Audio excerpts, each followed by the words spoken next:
O telefone tocou às 10h43 da manhã, e do outro lado da linha, um homem disse algo que fez meu mundo parar. Senhora, seu marido esteve aqui no banco com uma mulher que se parece muito com a senhora, mas alguns detalhes não batiam. Achei melhor ligar para confirmar se realmente era a senhora. Minha resposta saiu trêmula. Isso é impossível. Meu marido está viajando a trabalho. O silêncio que se seguiu foi longo demais. E foi naquele momento que compreendi que minha vida, construída sobre 28 anos de casamento, estava prestes a desmoronar de uma forma que eu jamais imaginaria. Mas antes de continuar, confira se você já está inscrito no canal e escreva nos comentários. De onde você está assistindo este vídeo? Adoramos saber até onde nossas histórias estão chegando. Segurei o telefone com tanta força que meus dedos ficaram brancos. O funcionário do banco continuava falando, mas as palavras chegavam até mim como se estivessem atravessando água, distorcidas e lentas. A mulher que acompanha seu marido tem documentos com seu nome, senhora. Ela assinou alguns papéis, mas nossa gerente notou pequenas inconsistências. O jeito dela segurar a caneta, a assinatura com uma pressão diferente, e quando fizemos uma pergunta de segurança sobre a data de nascimento da sua mãe, ela hesitou. Meu coração batia tão forte que parecia querer sair do peito. Meu marido? Está aí agora? Consegui perguntar. Sim, senhora. Eles estão na sala do gerente, aguardando a aprovação de uma transferência importante. Por isso achei melhor ligar. Algo não está certo. Desliguei sem me despedir. Fiquei parada no meio da cozinha, olhando para o celular como se ele fosse um objeto alienígena. A xícara de café que eu segurava na outra mão caiu no chão, se estilhaçando em 1000 pedaços. Nem me mexi para limpar. Minha mente estava correndo, tentando processar o impossível. Ricardo tinha saído de casa há 3 dias para uma viagem de negócios a São Paulo. Ele tinha arrumado a mala na minha frente, me deu um beijo apressado na testa e disse que voltaria no final da semana. Ligou para mim na noite anterior, contando sobre reuniões cansativas e um hotel barulhento. Como ele poderia estar no banco aqui em Curitiba neste exato momento? E com uma mulher se passando por mim? Corri para o quarto e abri o armário dele. As roupas estavam lá, algumas faltando, como era normal quando ele viajava. Peguei meu celular novamente e abri o histórico de mensagens entre nós. Tudo parecia normal. Chegou bem? Eu tinha perguntado. Sim, amor. Reunião o dia todo amanhã. Te ligo à noite. Mensagens simples, cotidianas, sem nenhum sinal de alarme. Mas agora, olhando para aquelas palavras na tela, elas pareciam ocas, vazias, como se tivessem sido escritas por um estranho. Senti uma onda de náusea subir pela garganta. Minha visão ficou embaçada por um instante. Respirei fundo, tentando me acalmar, mas meu corpo inteiro tremia. Olhei para o espelho do corredor. A mulher que me encarava tinha 52 anos, cabelos castanhos com alguns fios grisalhos que eu sempre colorava religiosamente e olhos castanhos cansados. Usei aquele dia um vestido azul simples e um colar que Ricardo me deu no nosso aniversário de 25 anos. Toquei meu rosto, tentando entender. Quem seria capaz de se passar por mim? E por quê? Peguei minha bolsa e as chaves do carro sem pensar 2 vezes. Precisava ir até aquele banco, precisava ver com meus próprios olhos o que estava acontecendo. No elevador, uma vizinha entrou e me cumprimentou com um sorriso. Respondi automaticamente, mas não conseguia registrar seu rosto. Tudo ao meu redor parecia distante, irreal. No carro, minhas mãos tremiam tanto que tive dificuldade para colocar a chave na ignição. Respirei fundo mais uma vez. Calma, Fernanda. Pode ser um mal-entendido, pode ser um erro. Mas no fundo, eu sabia que não era. O tom de voz do funcionário do banco tinha sido claro demais. Ele estava preocupado, e essa preocupação não vinha de um simples engano administrativo. Enquanto dirigia pelas ruas de Curitiba, minha mente começou a viajar para o passado recente. Nos últimos meses, Ricardo tinha mudado. Nada muito óbvio, apenas pequenos detalhes que eu havia ignorado. Ele ficava mais tempo no celular, sempre dizendo que era trabalho. Começou a sair mais cedo de casa e voltar mais tarde. Quando eu perguntava sobre o dia dele, as respostas eram vagas, genéricas. E havia aquelas viagens. Antes ele viajava talvez 1 ou 2 vezes por ano. Nos últimos 6 meses, foram pelo menos 5 viagens. O mercado está competitivo, Fernanda, ele explicava. Preciso estar presente, fechar negócios pessoalmente. Eu acreditava nele. Por que não acreditaria?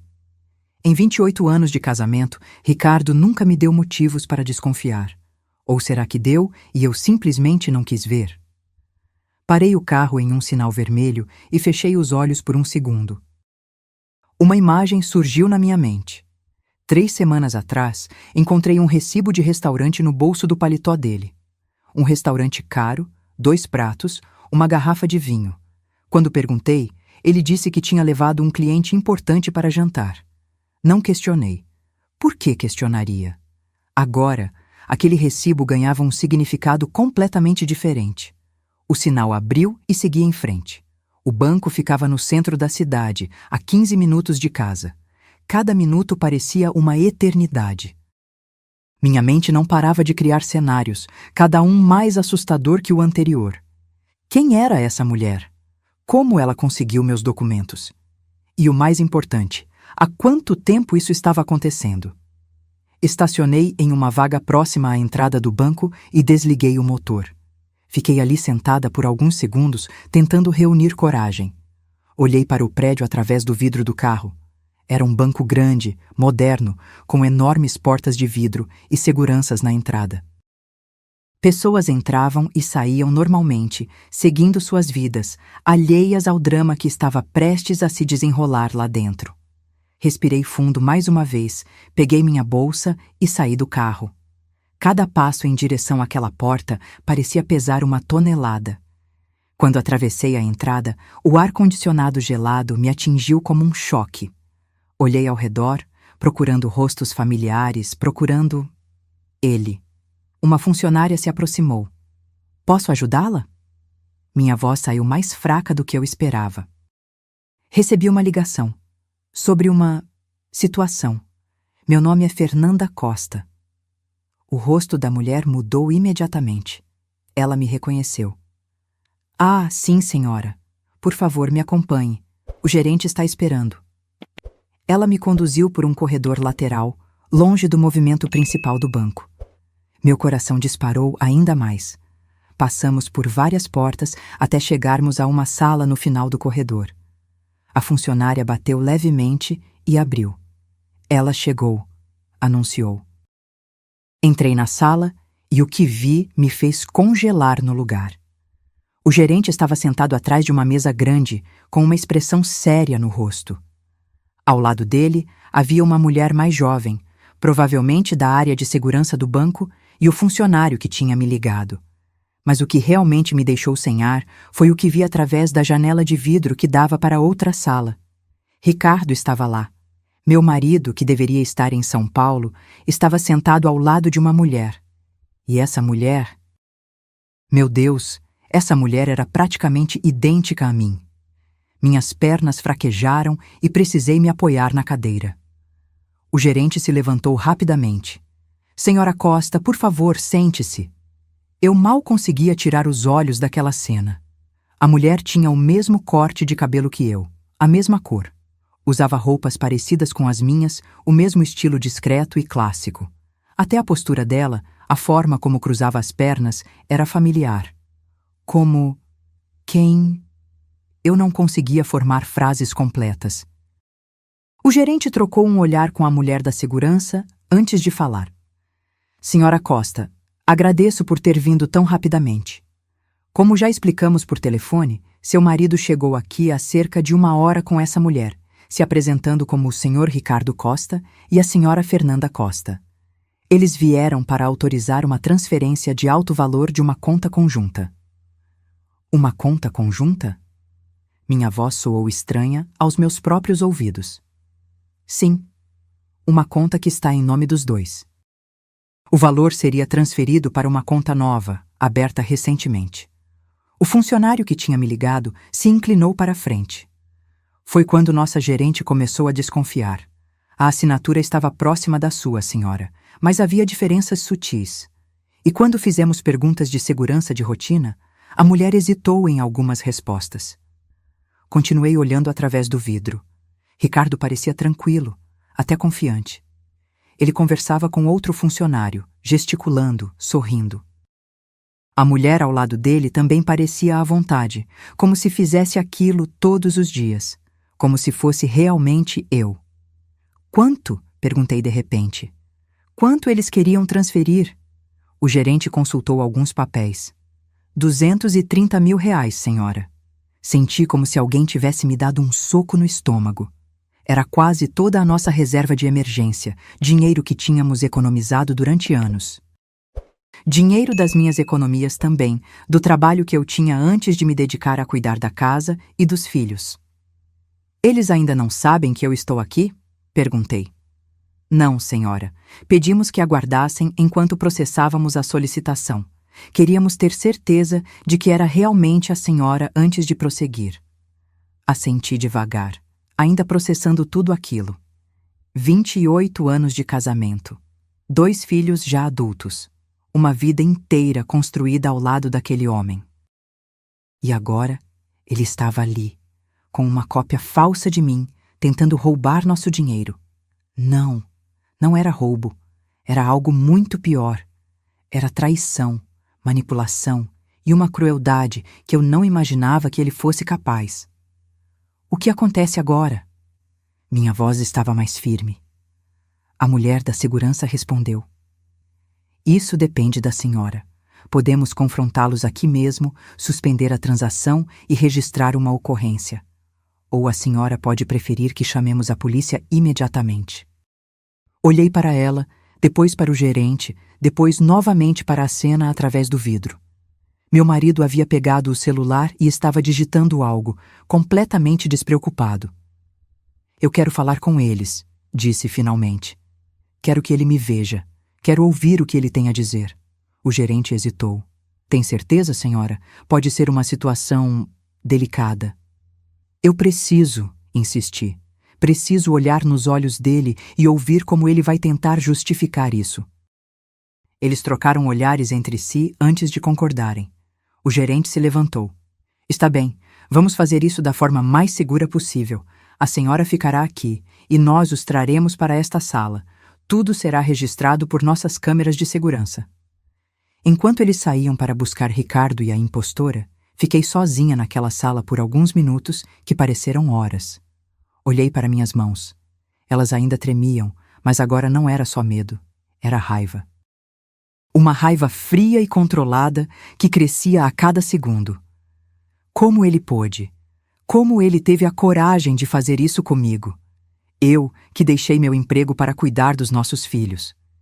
Eu, que sempre apoiei cada decisão dele, cada mudança de carreira, cada risco empresarial. Eu, que assinava papéis sem questionar porque confiava nele completamente. Confiança. Essa palavra agora tinha um gosto amargo. A porta se abriu e o gerente voltou, seguido por Ricardo. O rosto dele, quando me viu, foi algo que eu nunca vou esquecer. Por uma fração de segundo, vi pânico puro em seus olhos. Depois, ele tentou se recompor, forçando uma expressão de surpresa e confusão. Fernanda, o que você está fazendo aqui? Sua voz tinha aquele tom que ele sempre usava quando tentava me fazer parecer a pessoa errada em uma situação. Eu deveria perguntar o mesmo a você, Ricardo. Você não deveria estar em São Paulo? Ele piscou rapidamente. A reunião foi cancelada. Voltei mais cedo e precisava resolver isso aqui no banco. Olhei para a mulher que entrou logo atrás dele. De perto, as semelhanças eram ainda mais perturbadoras. Ela era mais jovem que eu, talvez uns 10 anos mais nova, mas havia algo calculado na forma como ela se vestia, se penteava, até na maquiagem discreta. Ela tinha estudado cada detalhe meu. E quem é ela? Perguntei, mantendo minha voz firme. A mulher abriu a boca para falar, mas Ricardo a interrompeu rapidamente. Ela é... uma colega de trabalho. Veio me ajudar com uns documentos. Uma colega de trabalho que se veste exatamente como eu? Que tem meu nome nos documentos? Que tentou se passar por mim para transferir mais de R$ 200.000 da nossa conta? Minha voz subiu um pouco no final. O silêncio que se seguiu foi denso. A mulher olhou para Ricardo, esperando que ele dissesse algo. Ele passou a mão pelo cabelo, um gesto nervoso que eu conhecia bem. Fernanda, você não está entendendo. Isso é um mal-entendido. Mal-entendido? Eu me levantei da cadeira. Um mal-entendido é trocar açúcar por sal no café. Isso aqui é fraude, Ricardo. Isso aqui é crime.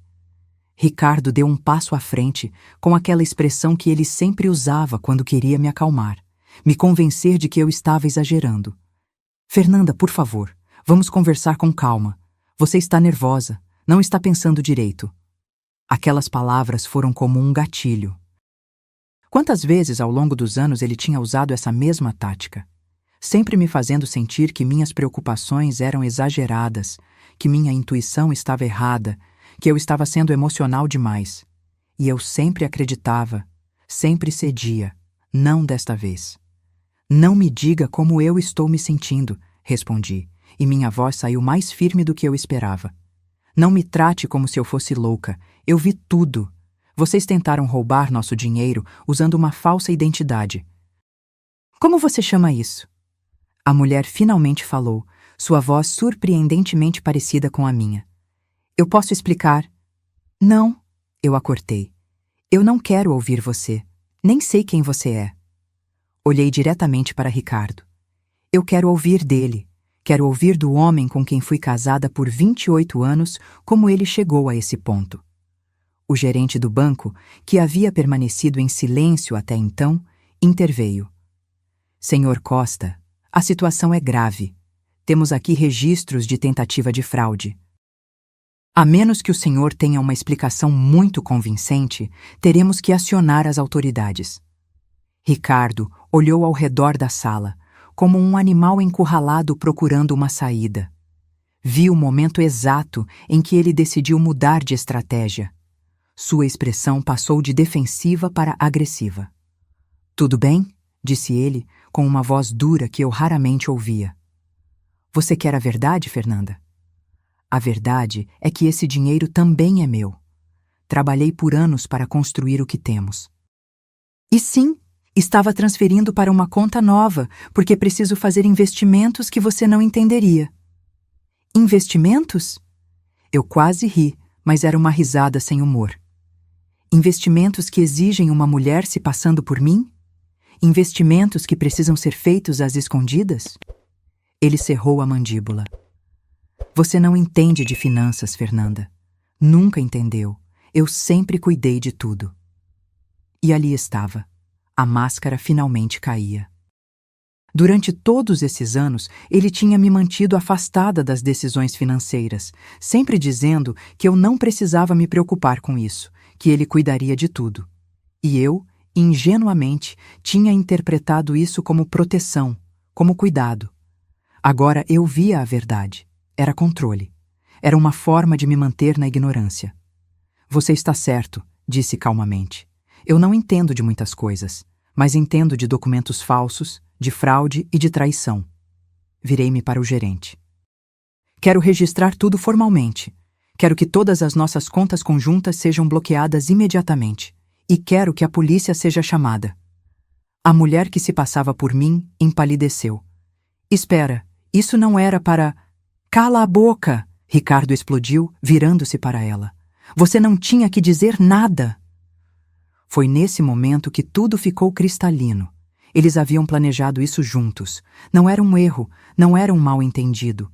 Era um plano elaborado para me roubar. E ela? Ela não era apenas uma cúmplice qualquer. Pela forma como Ricardo falava com ela, pela intimidade que transparecia, ficou óbvio. Vocês estão juntos. Não foi uma pergunta, foi uma constatação. Há quanto tempo? Ricardo não respondeu, mas a expressão de culpa em seu rosto disse tudo. A mulher baixou os olhos. O gerente se levantou. Senhores, vou pedir que aguardem aqui. A polícia já está a caminho. Os minutos que se seguiram foram surreais. Ricardo tentou algumas vezes iniciar uma conversa, mas eu não respondi. Não tinha mais nada a dizer para ele. A mulher ficou em silêncio, olhando para o chão, ocasionalmente lançando olhares nervosos em direção à porta. Eu fiquei ali sentada, estranhamente calma agora. Era como se um véu tivesse sido arrancado dos meus olhos. Tantas coisas começaram a fazer sentido. As viagens frequentes, os telefonemas em que ele saía da sala, os finais de semana em que ele precisava ir ao escritório. Os extratos bancários que ele nunca me deixava ver. Lembrei-me de um dia, meses atrás, quando encontrei um perfume desconhecido no carro dele. Quando perguntei, ele disse que tinha dado carona para uma colega de trabalho que havia derramado perfume acidentalmente. Eu acreditei. Claro que acreditei. Por que não acreditaria? Olhei para a mulher novamente. Ela devia ter uns 40 e poucos anos. Bonita, cuidada, mas não extraordinariamente. O que me perturbava não era sua aparência em si, mas o esforço deliberado em se parecer comigo. Quanto tempo ela passou me estudando? Observando meu jeito de me vestir, de falar, de me comportar? Como você conseguiu meus documentos? Perguntei de repente, quebrando o silêncio. Ela me olhou, surpresa pela pergunta direta. Hesitou, olhou para Ricardo, que negou com a cabeça quase imperceptivelmente. Mas ela estava assustada demais para se importar. Ele me deu, respondeu em voz baixa. Cópias. Disse que precisava para abrir contas de investimento. E você achou normal? Minha voz estava carregada de incredulidade. Achou normal um homem casado te dar documentos da esposa para você se passar por ela? Ela abriu a boca, fechou, depois murmurou. Ele disse que vocês estavam se separando, que era tudo parte do processo de divisão de bens. Eu quase senti pena dela. Quase. Porque mesmo que ela tivesse sido enganada por ele, ela tinha escolhido participar de um esquema que claramente não era legal. Ela tinha escolhido se vestir como eu, copiar minha assinatura, responder por mim. E quanto ele te prometeu? Perguntei. Da transferência. Qual era a sua parte? Ricardo se levantou bruscamente. Chega, Fernanda. Você não tem direito de interrogá-la. Eu tenho todo o direito, respondi, sem tirar os olhos dela. Vocês tentaram me roubar. Tenho direito de saber tudo. A mulher da segurança do banco, que tinha ficado em silêncio até então, interveio. Senhor Costa, sugiro que o senhor se sente e permaneça calmo. A polícia chegará em breve e todas as questões serão esclarecidas formalmente.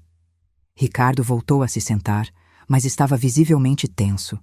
Suas mãos tremiam ligeiramente e ele não parava de mexer no relógio, outro gesto nervoso que eu conhecia bem. Olhei para aquele homem que eu pensava conhecer. 28 anos. Mais da metade da minha vida adulta. 2 filhos que amávamos e criamos juntos. Jantares em família, viagens, planos para o futuro, promessas de envelhecer lado a lado. Como tudo isso podia ser real e, ao mesmo tempo, tão falso. A polícia chegou 15 minutos depois. 2 oficiais entraram na sala, avaliando rapidamente a situação. O gerente do banco explicou tudo em detalhes técnicos, mostrando documentos, registros de câmeras, os formulários de transferência que Ricardo e a mulher haviam preenchido. Fui questionada sobre minha identidade, mostrei meus documentos originais, respondi a perguntas sobre datas, endereços, detalhes que só a verdadeira Fernanda Costa saberia. Foi quase humilhante ter que provar quem eu era, mas entendi a necessidade. Depois foi a vez deles. Ricardo tentou manter a compostura, explicando que tudo não passava de um mal-entendido, que ele tinha autorização implícita da esposa para movimentar as contas conjuntas. Mas quando os policiais mostraram as evidências, a tentativa de usar documentos falsificados, a mulher se passando por mim, as inconsistências nas assinaturas, sua história começou a desmoronar. A mulher, por outro lado, desabou. Chorou, admitiu que sabia que estava fazendo algo errado, mas que Ricardo havia convencido ela de que era temporário, que logo estariam juntos oficialmente, que eu já sabia de tudo e estava de acordo. Mentiras sobre mentiras. Há quanto tempo vocês estão juntos? Um dos policiais perguntou diretamente a Ricardo. Ele ficou em silêncio, olhando para a parede. A mulher respondeu por ele entre soluços. 2 anos. Nos conhecemos em um evento corporativo. 2 anos. Eu fiz as contas mentalmente. 2 anos atrás foi quando Ricardo começou a viajar mais. Quando ele começou a chegar tarde em casa. Quando ele começou a me olhar de uma forma diferente, distante. Eu tinha atribuído tudo ao estresse do trabalho, às pressões financeiras da empresa dele. Nunca imaginei que havia outra mulher. E não era apenas outra mulher. Era uma mulher que ele estava transformando em mim, ou em uma versão dele do que eu deveria ser. Isso era ainda mais perturbador do que uma traição comum. Senhora Costa, um dos policiais se dirigiu a mim. A senhora deseja registrar uma queixa formal? Olhei para Ricardo. Nossos olhos se encontraram, e por um breve momento vi algo que poderia ser arrependimento. Ou talvez fosse apenas medo das consequências. Sim, respondi sem hesitar. Quero registrar queixa por tentativa de fraude e uso de documentos falsos. Fernanda, pense bem no que você está fazendo, Ricardo disse, e havia um tom de ameaça em sua voz. Pense nos nossos filhos. Pense no escândalo. Eu estou pensando nos nossos filhos, respondi. Estou pensando em como vou explicar para eles que o pai deles tentou roubar a própria mãe. Estou pensando em como vou explicar que você preferiu criar uma cópia falsa de mim ao invés de simplesmente ser honesto. Os procedimentos legais foram iniciados. Ricardo e a mulher foram levados para a delegacia para prestar depoimento formal. Eu também precisei ir, mas em um carro separado. Durante todo o trajeto, minha mente não parava de processar tudo. Na delegacia, passei horas respondendo perguntas, fornecendo informações, assinando documentos. Cada detalhe daquele dia foi registrado. As horas se arrastaram, mas eu me mantive firme. Não chorei, não entrei em pânico. Havia uma clareza estranha em tudo aquilo, como se eu finalmente estivesse vendo minha vida sem os filtros da negação. Quando finalmente me liberaram, já era noite. Saí da delegacia e fiquei parada na calçada por um momento, respirando o ar fresco da noite. Meu celular tinha dezenas de mensagens e ligações perdidas. Algumas de números desconhecidos, provavelmente jornalistas, porque sim, a notícia já havia vazado. Algumas dos meus filhos. Lucas, meu filho mais velho, tinha ligado 7 vezes. Marina, minha filha, tinha enviado várias mensagens desesperadas. Mãe, o que está acontecendo? Vi nas notícias. Por favor, me liga. Respirei fundo antes de discar o número de Lucas. Ele atendeu no primeiro toque. Mãe, graças a Deus. Onde você está? O que aconteceu? Vi que papai foi preso, mas as notícias não fazem sentido. Lucas, eu estou bem. Estou saindo da delegacia agora. Você e a Marina podem vir até em casa? Preciso explicar pessoalmente. Houve uma pausa. Claro, mãe. Estamos indo agora. Desliguei e chamei um táxi. Não me sentia segura para dirigir depois de tudo que havia acontecido. Durante o caminho de volta para casa, olhei pela janela as ruas familiares de Curitiba. Tudo parecia igual, mas nada era mais o mesmo. Quando cheguei em casa, a realidade da situação finalmente me atingiu. Aquela casa, que tinha sido meu lar por tantos anos, agora parecia um cenário de mentiras. Cada cômodo tinha memórias, mas quantas delas eram reais? Quantas vezes Ricardo tinha mentido para mim dentro dessas paredes? Fui até o quarto e abri o armário dele. Comecei a procurar. Não sabia exatamente o que, mas precisava encontrar mais respostas. No fundo de uma gaveta, escondido sob alguns documentos antigos, encontrei um envelope. Dentro, havia fotos. Fotos dele com aquela mulher. Mas não eram fotos recentes. Algumas tinham mais de 1 ano. Havia também recibos de hotéis, de restaurantes caros, de joias que eu nunca recebi. E cartas. Cartas de amor escritas de próprio punho dele, prometendo um futuro juntos, prometendo que logo se livrariam de mim. Se livrariam de mim. As palavras ecoaram na minha mente. Será que o plano era apenas roubar o dinheiro? Ou havia algo mais sinistro? A ideia me fez gelar. Sentei na cama, segurando aquelas evidências, e foi só então que as lágrimas começaram a cair. Não lágrimas de tristeza pela perda do casamento. Isso eu já havia processado de alguma forma durante o dia.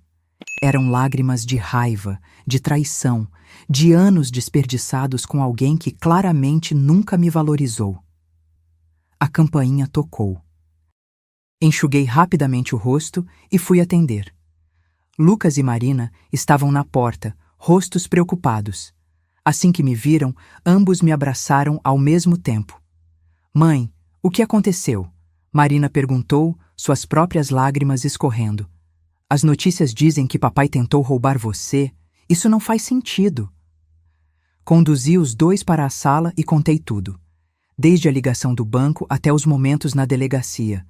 Vi suas expressões mudarem de incredulidade para raiva, de confusão para compreensão. Quando terminei, o silêncio foi pesado. Lucas foi o primeiro a falar. Eu vou matar ele. Sua voz estava trêmula de raiva contida. Não, eu disse firmemente. Você não vai fazer nada disso. A justiça vai cuidar dele. Marina estava chorando abertamente agora. Como ele pôde fazer isso com você? Com a gente? Mãe, me desculpa, eu nunca desconfiei de nada. Ninguém desconfiou, querida. Ele era muito bom em esconder. Passamos a noite conversando, chorando, tentando processar o absurdo da situação. Lucas queria ir até a delegacia, queria confrontar o pai, mas eu o convenci a esperar. Marina se ofereceu para ficar comigo aquela noite, e eu aceitei. Não queria ficar sozinha naquela casa cheia de mentiras. Nos dias seguintes, minha vida virou de cabeça para baixo. A história vazou completamente para a imprensa. Empresário tenta fraudar a própria esposa com a ajuda de amante sósia, era a manchete em todos os jornais locais. Meu telefone não parava de tocar. Jornalistas, conhecidos curiosos, algumas pessoas oferecendo apoio genuíno. Contratei um advogado especializado em direito de família e crimes financeiros. Dr. Menezes era um homem sério, de meia idade, que não perdeu tempo com falsa compaixão. Ele foi direto ao ponto. O caso era sólido, tínhamos todas as evidências necessárias, mas seria um processo longo e desgastante. A boa notícia, ele disse durante nossa primeira reunião, é que todas as contas conjuntas foram bloqueadas. Seu marido não pode movimentar nada sem autorização judicial. A má notícia é que isso também se aplica a você. Assenti. Eu havia previsto isso. Felizmente, tinha uma pequena conta pessoal com algumas economias que minha mãe tinha me deixado anos atrás. Não era muito, mas seria suficiente para me manter enquanto tudo se resolvia. E quanto à outra mulher? Perguntei. Ela também está sendo processada. Há evidências suficientes de que ela sabia estar cometendo um crime. A defesa dela alega que foi manipulada por seu marido. Mas isso não a isenta de responsabilidade. Nos dias que se seguiram, fui descobrindo mais detalhes sórdidos. Ricardo tinha aberto várias contas em nome dos dois, usando os documentos falsificados da amante. Havia empréstimos que eu desconhecia, dívidas escondidas. Ele tinha criado toda uma vida financeira paralela. O mais chocante foi descobrir que ele havia comprado um apartamento para ela. Um apartamento de 2 quartos em um bairro nobre, tudo pago com dinheiro que deveria ser nosso, do casal. Quando o Dr. Menezes me mostrou os documentos, eu quase não acreditei. Como ele conseguiu fazer isso sem eu saber? Perguntei, incrédula. Pelas movimentações que analisamos, ele vinha desviando pequenas quantias ao longo de mais de 1 ano. Valores que não chamariam atenção nos extratos. 5.000 aqui, 10.000 ali, acumulou o suficiente para a entrada do apartamento e vinha pagando as parcelas. Eu me senti tão idiota, tão completamente ingênua. Como não percebi? Como deixei isso acontecer? Marina veio me visitar naquela tarde. Ela trouxe comida porque sabia que eu não estava comendo direito. Sentamos à mesa da cozinha e ela segurou minha mão. Mãe, para de se culpar. Eu vejo isso nos seus olhos. Você não teve culpa nenhuma. Mas eu deveria ter percebido, Marina. Os sinais estavam todos lá. Os sinais que você só consegue ver olhando para trás, ela rebateu. Quando você confia em alguém, quando você ama alguém, você não fica procurando traição. Isso é normal. Isso é humano. Suas palavras me reconfortaram um pouco, mas a ferida ainda estava muito fresca. À noite, quando fiquei sozinha novamente, fui até o quarto e olhei para a cama vazia. Ricardo sempre dormia do lado esquerdo. Eu dormia do lado direito. 28 anos naquela mesma configuração. Peguei o travesseiro dele e o levei para o quarto de hóspedes. Não conseguiria dormir naquela cama novamente. Não depois de tudo. Os dias se transformaram em semanas. O processo legal avançava lentamente. Ricardo foi libertado sob fiança, mas com uma ordem de restrição. Ele não podia se aproximar de mim. Lucas me contou que o pai tentou falar com ele, tentou dar sua versão da história, mas meu filho se recusou a ouvir. Ele disse que você estava exagerando. Lucas me contou, visivelmente irritado. Que tudo tinha sido um mal-entendido, que ele só estava tentando proteger o patrimônio da família. Eu desliguei na cara dele. A comunidade estava dividida. Alguns amigos ficaram do meu lado, oferecendo apoio incondicional. Outros, principalmente colegas de negócios de Ricardo, insinuavam que eu estava sendo dramática, que deveria perdoar e seguir em frente. Uma conhecida teve a audácia de sugerir que talvez eu tivesse provocado a situação por não cuidar melhor do casamento. Eu bloqueei essas pessoas da minha vida sem hesitação. Não tinha energia para lidar com vítimas que culpam as vítimas. O doutor Menezes marcou uma reunião comigo depois de algumas semanas. Havia novidades. Conseguimos rastrear mais movimentações financeiras suspeitas, ele explicou, mostrando-me planilhas complexas. Há evidências de que seu marido vinha planejando isso há pelo menos 3 anos. As primeiras movimentações estranhas datam desse período. 3 anos. Não 2, como a amante havia dito. 3 anos de mentiras elaboradas, de planejamento cuidadoso, de construção de uma vida dupla. Tem mais. O doutor Menezes continuou, hesitante. Encontramos evidências de que ele estava investigando formas de... Como dizer? De se livrar de você sem precisar dividir os bens em um divórcio. Meu sangue gelou. O que você quer dizer com se livrar? Não encontramos nada que indique planejamento de violência física. Ele se apressou em esclarecer. Mas há consultas a advogados sobre como declarar alguém mentalmente incapaz, sobre processos de interdição. Ele estava procurando brechas legais para te tirar do caminho financeiramente. Senti náusea. Então, esse era o plano. Não me matar, mas me declarar incapaz, assumir controle total sobre tudo.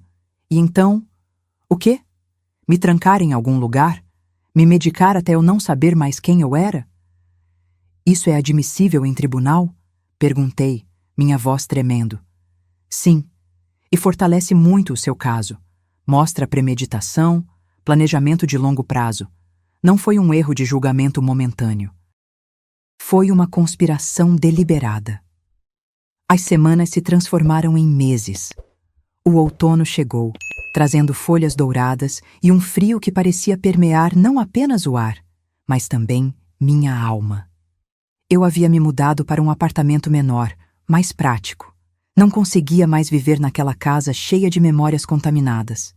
O julgamento estava marcado. Dr. Menezes estava confiante, mas me preparou para o fato de que Ricardo provavelmente apresentaria uma defesa agressiva. E ele estava certo. No tribunal, Ricardo apareceu bem vestido, com um advogado caro ao seu lado. Ele evitou olhar para mim durante todo o processo. Sua defesa argumentou que ele tinha direito de movimentar as contas conjuntas, que a sósia era apenas uma colega de trabalho que se ofereceu para ajudar porque eu estava indisposta, que tudo não passou de um grande mal-entendido amplificado pela mídia. Era uma história absurda, facilmente desmentida pelas evidências, mas foi contada com tanta convicção que vi alguns membros do júri acenando pensativos. Quando chegou minha vez de testemunhar, subi ao banco com as pernas trêmulas, mas a mente clara. Respondi a todas as perguntas com honestidade. Sim, eu confiava no meu marido. Sim, eu assinava documentos sem ler completamente. Sim, eu acreditava que ele estava cuidando da nossa família. A senhora não acha? O advogado de Ricardo perguntou com um tom condescendente. Que essa confiança excessiva foi, de certa forma, negligente? Que a senhora tinha a responsabilidade de acompanhar as finanças da família? Respirei fundo antes de responder. Confiança em um casamento não é negligência. É o que deveria ser normal. E se o senhor está sugerindo que a vítima de uma fraude tem culpa por confiar no fraudador, então talvez o senhor deva rever seus conceitos de parceria e comprometimento. Houve um murmúrio na sala. O juiz pediu silêncio. O advogado de Ricardo pareceu momentaneamente desconcertado antes de prosseguir com outras perguntas. A amante também testemunhou. Ela estava visivelmente nervosa, suas mãos tremendo, enquanto jurava dizer a verdade. Sua versão era de que Ricardo havia prometido deixar a esposa, que me havia descrito como uma mulher doente, negligente, que não se importava com ele, que ele precisava da ajuda dela para proteger o patrimônio antes do divórcio inevitável. Quando perguntaram por que ela concordou em usar documentos falsos, em se passar por mim, ela chorou e disse que estava apaixonada, que acreditava em todas as mentiras dele, que agora via o erro que havia cometido. Não senti pena dela. Talvez devesse, mas não senti. Ela era adulta, tinha feito escolhas conscientes. Amor não justifica crime. O julgamento durou 3 dias. 3 dias de depoimentos, de evidências apresentadas, de argumentações de ambos os lados. Quando finalmente terminou, o juiz disse que daria seu veredito em 2 semanas. Aquelas foram as 2 semanas mais longas da minha vida. Tentei manter a rotina, manter a sanidade, mas a ansiedade era constante. E se o juiz acreditasse na versão de Ricardo? E se eu perdesse tudo? Marina e Lucas se revezavam para me fazer companhia. Eles estavam incrivelmente presentes, mais do que haviam sido em anos. Essa crise, por mais terrível que fosse, havia nos aproximado de uma forma que eu não imaginava ser possível. Mãe, Marina disse uma noite, enquanto tomávamos chá na minha pequena cozinha, independente do que acontecer no tribunal, você já ganhou. Olhei para ela confusa. Como assim? Você se defendeu. Você não ficou quieta. Você não deixou que ele te destruísse. Você lutou. E isso nos mostrou uma força em você que a gente nunca tinha visto antes. Suas palavras me emocionaram profundamente. Eu tinha lutado. Pela primeira vez em muito tempo, eu havia lutado por mim mesma. Finalmente, o dia do veredito chegou. Voltei ao tribunal com Dr. Menezes ao meu lado. Ricardo já estava lá, parecendo tenso, mas ainda tentando manter uma fachada de confiança. A sala estava cheia, jornalistas, curiosos, conhecidos. Esse caso havia se tornado notório. O juiz entrou e todos se levantaram. Quando ele começou a falar, meu coração batia tão forte que eu mal conseguia ouvir suas palavras. Mas então, algumas frases se destacaram. Evidências claras e inequívocas de fraude. Planejamento premeditado e deliberado. Abuso de confiança conjugal. Culpado de tentativa de fraude qualificada. Ricardo foi condenado.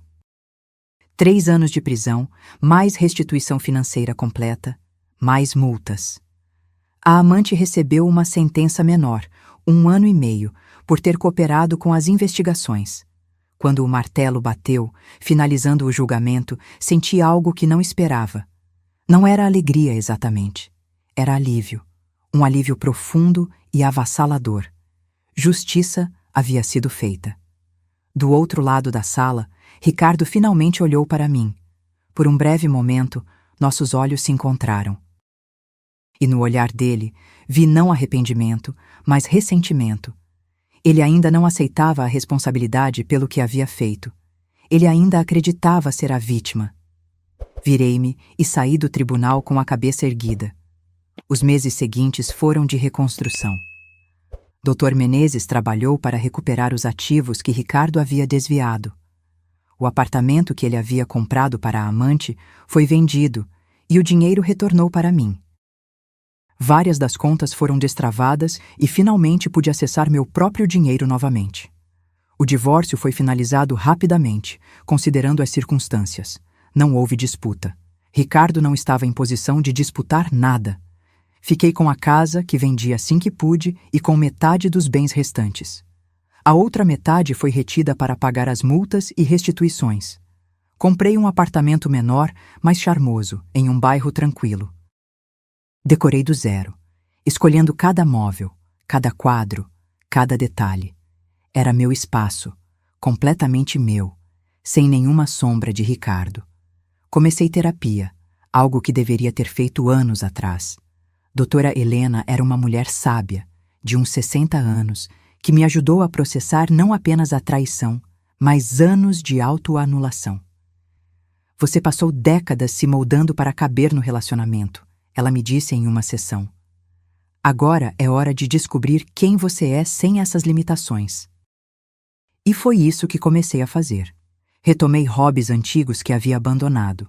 Voltei a pintar, algo que adorava fazer antes de me casar. Matriculei-me em um curso de História da Arte, apenas porque sempre tive curiosidade. Fiz novos amigos, mulheres que haviam passado por jornadas semelhantes. Uma delas, Beatriz, tornou-se particularmente próxima.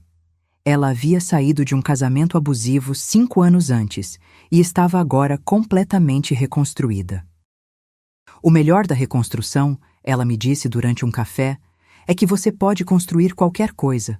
Não precisa replicar o que havia antes, pode criar algo completamente novo. 6 meses após o julgamento, recebi uma carta de Ricardo. Ele estava na prisão cumprindo sua sentença. A carta era longa, cheia de justificativas e autopiedade, mas enterrada no meio de tudo havia algo que poderia ser interpretado como um pedido de desculpas. Ele escreveu sobre pressão, sobre se sentir sufocado, sobre a amante ter sido um escape que saiu do controle. Ele nunca assumiu responsabilidade completa, claro. Era sempre algo externo, sempre circunstâncias, nunca suas próprias escolhas. Não respondi. Coloquei a carta em uma pasta com todos os outros documentos do caso e a arquivei. Não com raiva, mas com indiferença. Ricardo não fazia mais parte da minha vida e não merecia minha energia emocional. Lucas e Marina estavam indo bem. O escândalo havia sido difícil para eles também, mas haviam se mostrado incrivelmente resilientes. Lucas começou terapia também, processando seus próprios sentimentos sobre o pai. Marina, sempre a mais aberta emocionalmente, chorou muito, mas depois encontrou uma forma de canalizar a dor em arte. Ela começou a escrever textos profundos sobre família, traição e reconstrução. Mãe, ela me disse um dia, eu estava pensando em publicar alguns dos meus textos, mas antes queria sua permissão. Porque eles falam sobre o que aconteceu com você, com a gente. Publica, respondi sem hesitar. Se sua dor pode ajudar outra pessoa, se pode trazer algum sentido para tudo isso, então publica. 1 ano após o julgamento, eu estava quase irreconhecível. Não fisicamente, embora tivesse mudado o cabelo e adotado um estilo mais ousado de me vestir, mas internamente. Havia uma leveza em mim que não existia antes, uma sensação de propriedade sobre minha própria vida. Comecei a dar palestras em grupos de apoio para mulheres vítimas de fraude financeira ou abuso emocional. Contava minha história, não para buscar pena, mas para mostrar que era possível reconstruir, que não era tarde demais, que elas tinham valor independentemente do que seus parceiros haviam feito. Em uma dessas palestras, uma mulher de uns 40 anos se aproximou de mim depois. Estava chorando. Obrigada, ela disse. Eu precisava ouvir isso. Meu marido, Ele está fazendo a mesma coisa. Me mantendo fora das finanças, me fazendo sentir que sou burra demais para entender. Eu achei que era normal, mas ouvindo você, eu percebo que não é. Aquele momento me emocionou profundamente. Se minha dor pudesse prevenir a de outra pessoa, então talvez tudo tivesse valido a pena. Comecei também a trabalhar com um grupo de advocacia voltado para a educação financeira de mulheres. Muitas mulheres da minha geração foram criadas para depender financeiramente dos maridos, para não fazer perguntas, para confiar cegamente. Estávamos tentando mudar isso para as gerações futuras. 2 anos após a ligação que mudou tudo, eu estava sentada no meu apartamento tomando café e lendo o jornal. Havia uma pequena notícia no canto da página. Ricardo havia sido libertado após cumprir 2/3 de sua sentença por bom comportamento. Senti um aperto no estômago por um segundo, mas depois passou. Ele não tinha mais poder sobre mim. Ele era apenas um capítulo encerrado da minha vida. Doloroso, sim, mas encerrado. Olhei ao redor do meu apartamento, para as pinturas que eu havia feito, para os livros que estava lendo, para a vida que estava construindo. Era uma vida menor em alguns aspectos, menos dinheiro, menos conforto material, mas era genuinamente minha. E essa autenticidade valia mais do que qualquer conta bancária. O telefone tocou, interrompendo meus pensamentos. Era um número desconhecido. Por uma fração de segundo, considerei não atender, mas atendi. Fernanda Costa? Uma voz feminina, jovem, profissional. Sim. Meu nome é Júlia Santos. Sou jornalista do programa Vidas Reais. Gostaríamos de fazer uma matéria sobre sua história. Sobre como você superou a fraude, se reconstruiu. Seria uma forma de inspirar outras mulheres. Fiquei em silêncio por um momento, pensando. Havia uma parte de mim que queria manter tudo privado, enterrado no passado. Mas havia outra parte, mais forte, que queria que minha história servisse de alerta e inspiração. Vou pensar, respondi. Me mande mais detalhes por e-mail. Quando desliguei, olhei para o reflexo na janela. A mulher que me olhava de volta tinha 54 anos agora. Tinha rugas mais profundas, alguns quilos a menos, cabelos mais curtos. Mas tinha algo nos olhos que não estava lá antes. Força, clareza, propósito. Pensei na Fernanda de 2 anos atrás, aquela que atendeu o telefone do banco completamente despreparada para o que estava por vir. Aquela que confiava cegamente, que nunca questionava, que havia se tornado quase invisível na própria vida. Eu não a culpava. Ela tinha feito o melhor que podia com o que sabia, mas eu também não queria mais ser ela. Decidi aceitar a entrevista. Quando o programa foi ao ar, 3 semanas depois, assisti com Marina e Lucas ao meu lado. Ver minha história contada assim, de forma pública, foi surreal. Mas as mensagens que começaram a chegar depois, centenas delas, de mulheres agradecendo, de mulheres compartilhando suas próprias histórias, de mulheres dizendo que meu exemplo as encorajou a se defender. Isso fez valer a pena. Uma mensagem em particular me marcou. Era de uma mulher de 68 anos. Pensei que era tarde demais para mim. Que eu tinha que aceitar o que meu marido fazia porque já tinha investido 40 anos nesse casamento. Mas vendo que você lutou aos 52, eu entendi que nunca é tarde demais. Hoje falei com um advogado. Obrigada por me mostrar que eu também posso.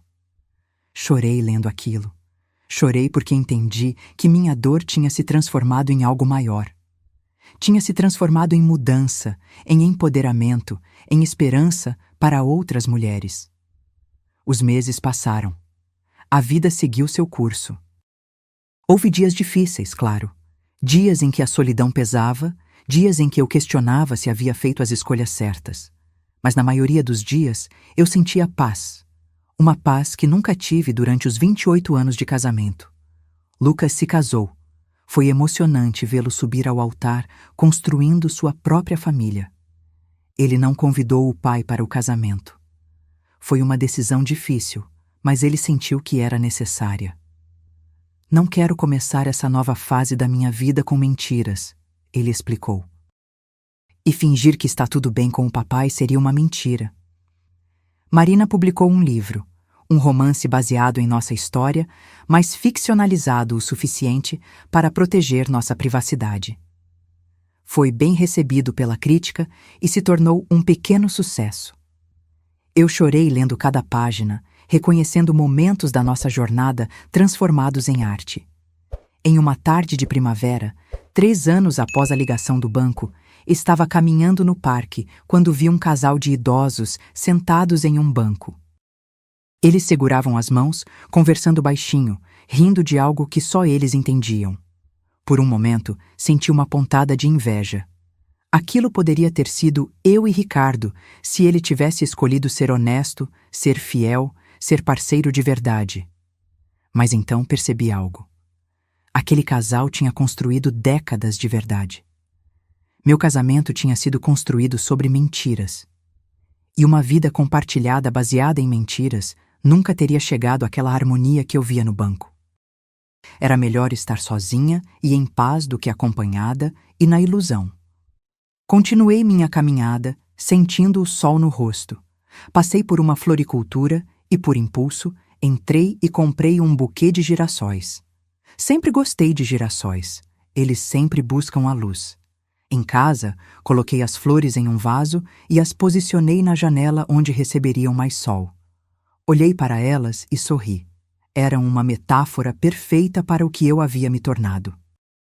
Depois de tanto tempo na sombra de outra pessoa, eu finalmente estava buscando minha própria luz. Aquela noite, antes de dormir, abri meu diário, algo que doutora Helena havia me encorajado a manter. Folheei as primeiras páginas, escritas nos dias logo após descobrir a traição. As palavras eram carregadas de dor, confusão, raiva. Depois folheei para as páginas mais recentes. As palavras agora eram diferentes.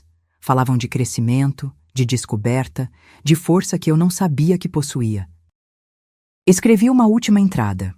Hoje, completam 3 anos desde a ligação que mudou minha vida.